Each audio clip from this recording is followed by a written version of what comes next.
Hey everyone, just a quick, well, maybe not so quick video on my thoughts on the new Hitman game. Um, so I will get the good shit out of the way first, and then look at the negative last, I suppose. The good shit is that I like it. It's very fun. The game itself is very fun to play. The training missions are a bit restricted, but I mean, in the free form, you can still do a bunch of just ridiculous shit. You know, it's like it's really fun to play. There's so many different ways you can approach it, and then the final test again. There's a couple ways. You can approach it in a bunch of different ways. It's really cool.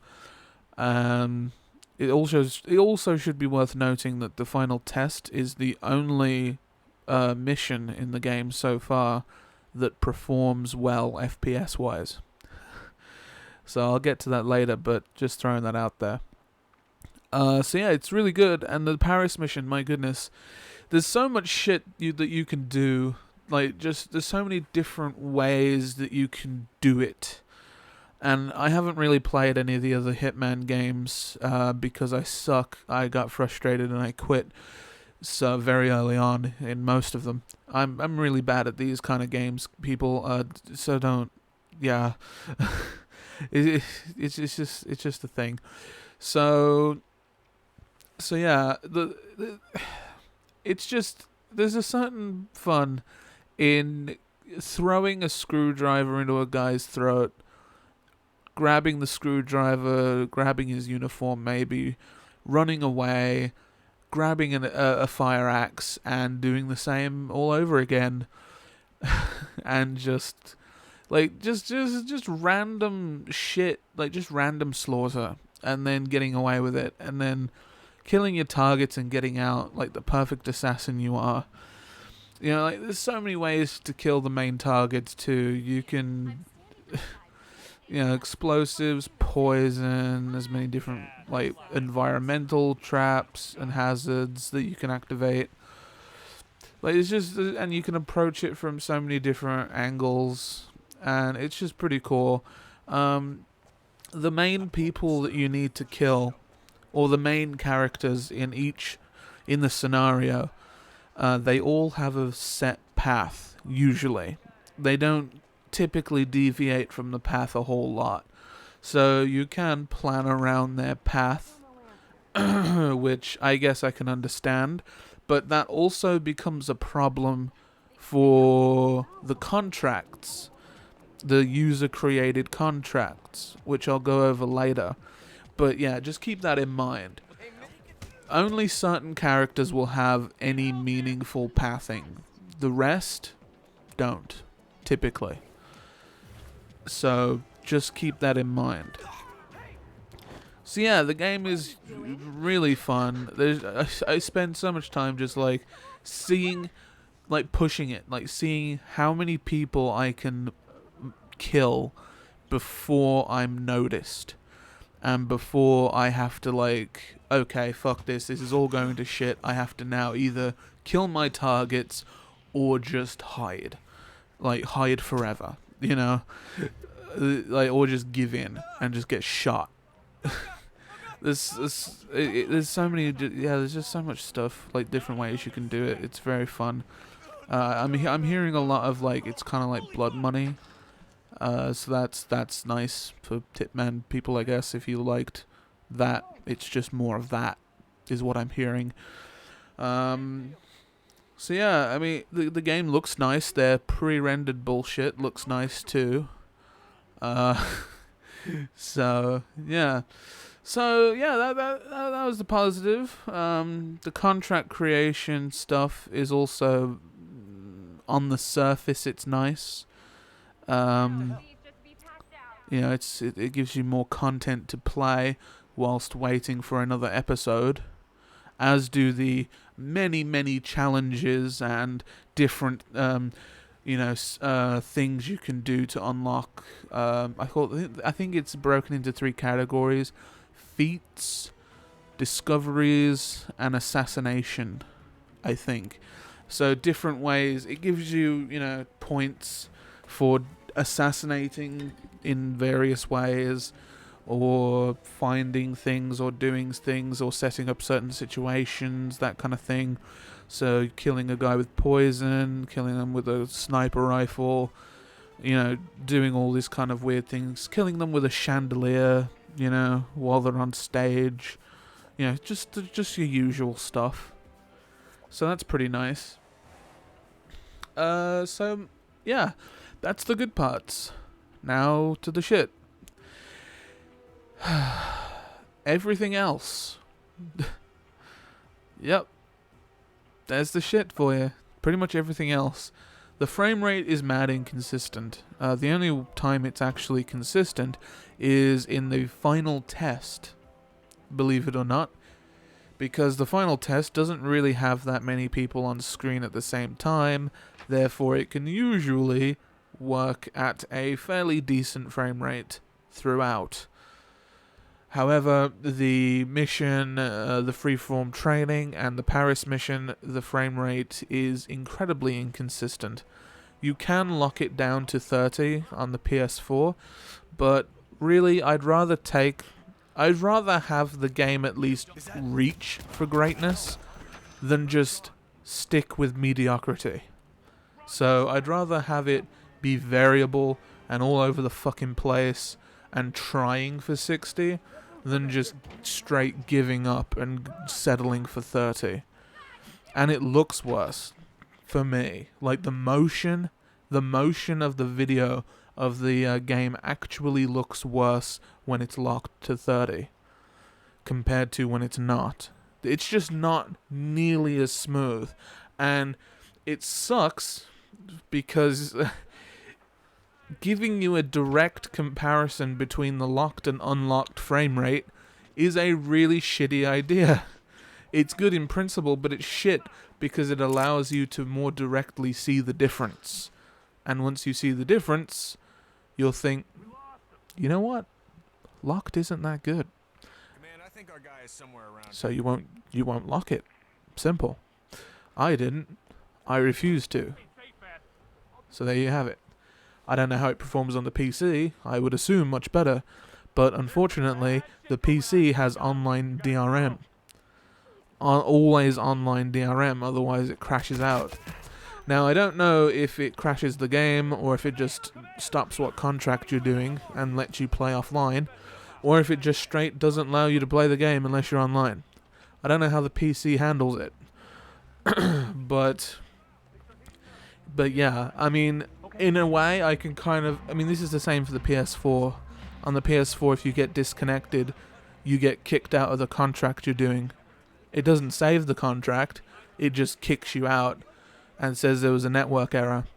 Also, you can't access the majority of the content if you're offline.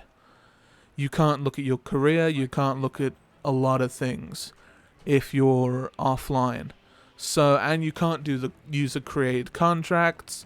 Basically, you're stuck to what they provide you. And you remember, I think I mentioned earlier about the goals, the feats, the assassinations. Those are locked out as well. So the primary reason for replaying the game, if you're offline, has been locked out to you. Why? Why is this a thing? I don't know. Look, it's not like people are gonna, hack this. They're gonna hack the leaderboards, but they're not gonna hack these, little goals. I mean, if they're gonna hack the goals, then they're gonna hack the achievements or the trophies. So what? You're gonna block out trophies for offline too? Or is it because it's directly related to a points leveling up system? Because we absolutely must have a leveling up system in some fashion. Because reasons. So is it because that's all handled online and you don't want people hacking the score of that? Like, I don't know the reasoning for locking out the majority of the content just to make it online only. I don't understand that. I don't understand the reasoning. But it's stupid. And if you have very inconsistent internet, or you live in Australia, good luck. Yeah, so I don't get that one. I don't get it at all. Cutting out most of the replayability, all of the replayability, just because you're offline. I don't get it. But yeah, so that's interesting.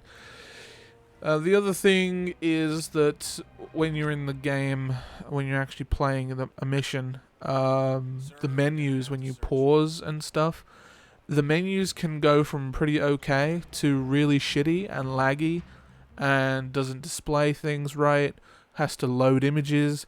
Sometimes the menu will just straight freeze. It's the performance on the menus. If you've ever played Bayonetta on the PS3 unpatched, think that. It's very reminiscent of that. It has to load to get into a pause menu. It has to load for a pause menu on a PS4. Why? Why this? Why? And then speaking of like laggy shit, loading the Paris mission takes a good couple minutes. It is ridiculous. The loading time on the Paris mission is horrendous. It takes so long. Like the loading time on the test mission, the freeform mission and the final test, great, that's fine. The loading on the Paris mission, awful. Awful garbage. Takes far too long. And guess what? You have to load again if you die. So every death is punctuated, similar to The Witcher 3 and Bloodborne. Every death is then punctuated by a long-ass loading screen. Yay. So it's ridiculous. It's absolutely ridiculous. The contract creation is not as in-depth as I would have liked, I guess. Although I didn't play the tutorial, but I figured, how hard could it be?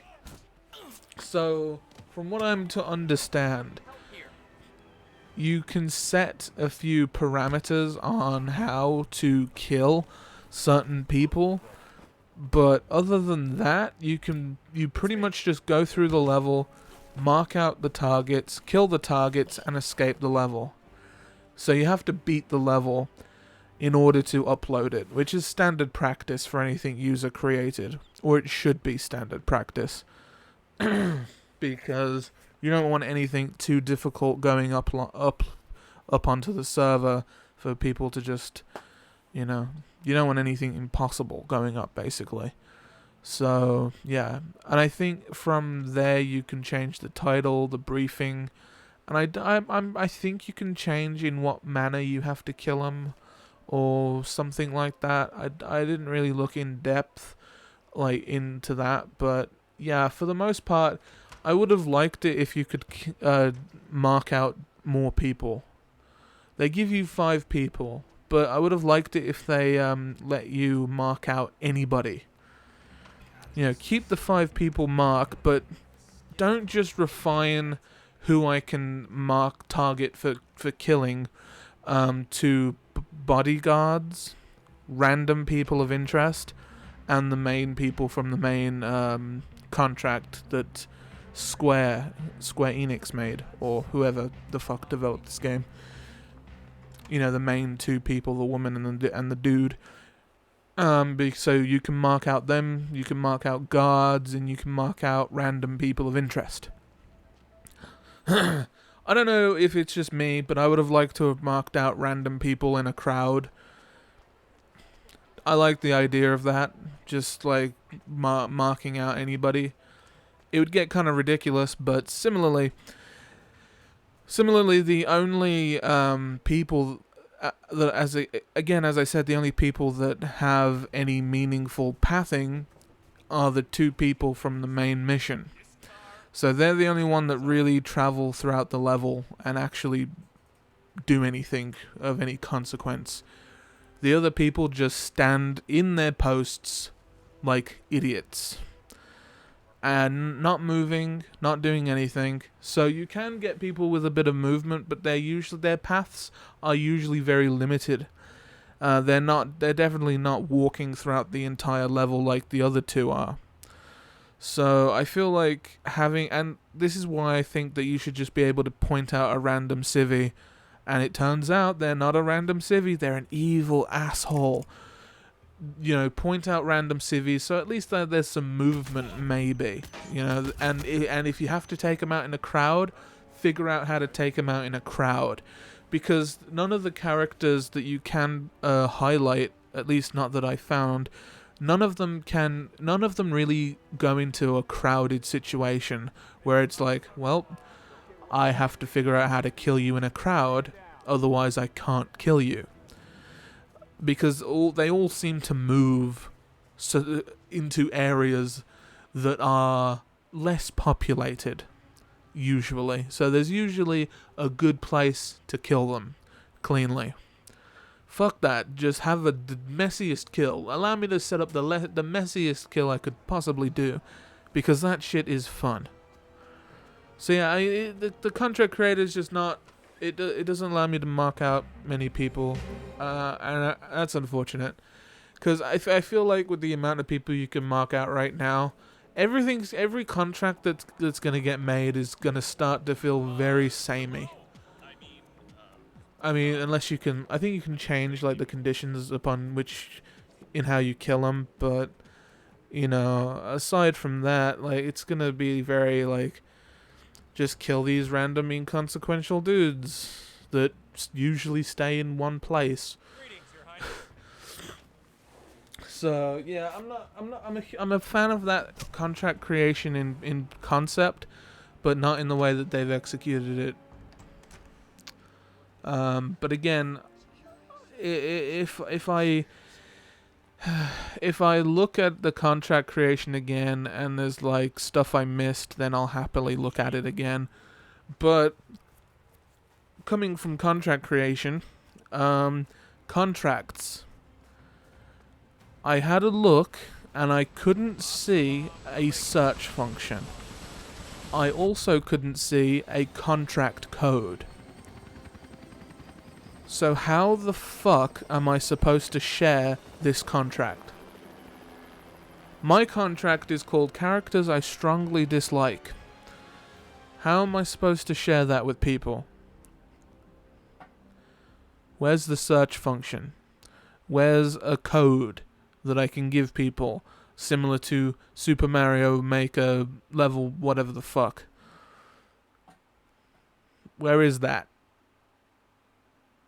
I couldn't find it. If it's there, tell me. Because I couldn't find that shit. Couldn't find it anywhere. So, yeah. That... Why have user-generated content if you're not gonna let anybody search it out? In an adequate fashion. I don't get it. I don't get that one at all. If there is a search function, again, tell me, because I couldn't see it for the life of me. Maybe I'm fucking blind, but yeah. So yeah, I didn't like that either. So yeah, and finally, my biggest negative point, it's fucking episodic. This sodding game did not need to be episodic. It's fucking Hitman. It didn't need to be episodic. Why episodic? There's no like primary story dragging us through this. It's just kill people. Kill people in interesting and fun ways, and that's your game. It's not built for episodic bullshit. It's not. It really isn't. So, and again, they've tried to ease that by having the custom contracts, the special... I keep forgetting what they're called. The special objectives, and all of that shit. they try to put all that in so you keep playing. But really, how long is that going to last? Because a couple days straight, a couple days at that, I bet a good Hitman player in a couple of days will have all of the challenges scooped up. And then they'll be thinking, what next? Well, I guess I'll turn off Hitman and play another game. It did not need to be episodic. There is no reason for this game to be episodic. It doesn't make sense for it to be episodic. And then for all the other issues plus online DRM and episodic. Oh my gosh, it is bizarre. I don't understand that in the slightest. So yeah, my final verdict is that it's a good game, just surrounded with bullshit. Surrounded with kind of poorly implemented shit and bullshit. So yeah. I don't know if I don't know if I can recommend it. I don't know if anything, because I'm not a Hitman fan. I'm not. But if you have a itch that needs to be scratched real bad, and playing the old good Hitman games in their full is not doing it for you, then get this episodic Hitman shit. Because the game itself is very fun, minus the technical issues, like the frame rate and such.